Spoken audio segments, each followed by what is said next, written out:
ہم اپنے گھر میں لگائیں گے باغ اردو کا، ہوا بجھائے گی کیسے چراغ اردو کا۔ بزم گفتگو کے سامعین کو ہمارا آداب۔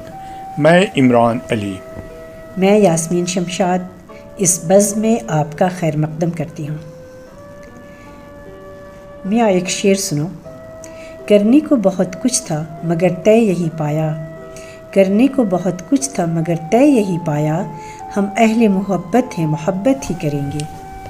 بڑی بھی شعر تو بہت ہی عمدہ ہے، لیکن پچھلی بزم کے بعد میں ابھی تک خلیل جبران کے اقوال میں ہی کھویا ہوا ہوں۔ چند اور اقوال نے میری توجہ اپنی طرف مبذول کرائی ہے۔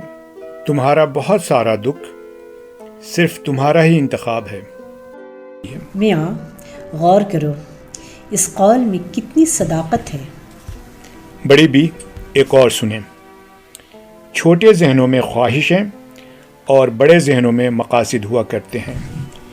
میاں یہ بات تو درست ہے، لیکن جو پہلا قول سنایا تم نے، تمہارا بہت سارا دکھ صرف تمہارا ہی انتخاب ہے، اس پہ مجھے ایک قصہ یاد آیا جو کسی ناول میں پڑھا تھا۔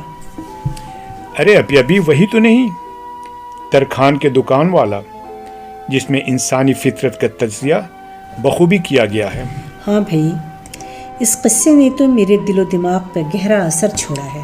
چلے بڑی بھی، آج کی بزم اس قصے کی نظر۔ سنو میاں، غور کرنا۔ ایک ترکھان دکان بند کر کے گھر گیا تو کہیں سے گھومتا پھرتا ایک سیاہ ناگ اس کی دکان میں گھس آیا۔ یہاں بظاہر تو ناگ کی دلچسپی کی کوئی چیز نہیں تھی، پھر بھی ادھر سے ادھر اور اوپر سے نیچے جائزہ لیتا پھر رہا تھا کہ اس کا دھڑ وہاں پڑی ایک آری سے ٹکرا کر بہت معمولی سا زخمی ہو گیا۔ گھبراہٹ میں ناگ نے پلٹ کر آری پہ پوری قوت سے پھن مارا۔ فولادی آری پر زور سے لگے پھن نے آری کا بھلا کیا بگاڑنا تھا، الٹا ناگ کے منہ سے خون بہنا شروع ہو گیا۔ اس بار خشونت اور تکبر میں ناگ نے اپنی سوچ کے مطابق آری کے گرد لپٹ کر اسے جکڑ کر اور دم گھونٹ کر مارنے کی پوری کوشش کر ڈالی۔ دوسرے دن جب ترکھان نے اپنی دکان کھولی تو ایک ناگ کو آری کے گرد لپٹے مردہ پایا، جو کسی اور وجہ سے نہیں، محض اپنی طیش اور غصے کی بھیٹ چڑھ گیا تھا۔ بعض اوقات غصے میں ہم دوسروں کو نقصان پہنچانے کی کوشش کرتے ہیں، مگر وقت گزرنے کے بعد ہمیں پتہ چلتا ہے کہ ہم نے اپنے آپ کا زیادہ نقصان کیا ہے۔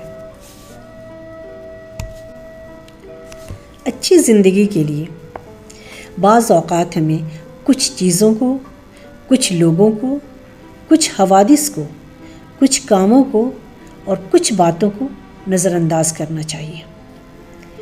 اپنے آپ کو ذہانت کے ساتھ نظر انداز کرنے کا ہمیں عادی بننا چاہیے۔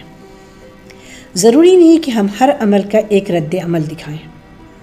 ہمارے کچھ رد عمل محض ہمیں نقصان ہی نہیں دیں گے، بلکہ ہو سکتا ہے کہ ہماری جان بھی لے لیں۔ سب سے بڑی قوت برداشت ہے۔ صبر ایک ایسی سواری ہے جو اپنے سوار کو گرنے نہیں دیتی، نہ کسی کے قدموں میں نہ کسی کی نظروں میں۔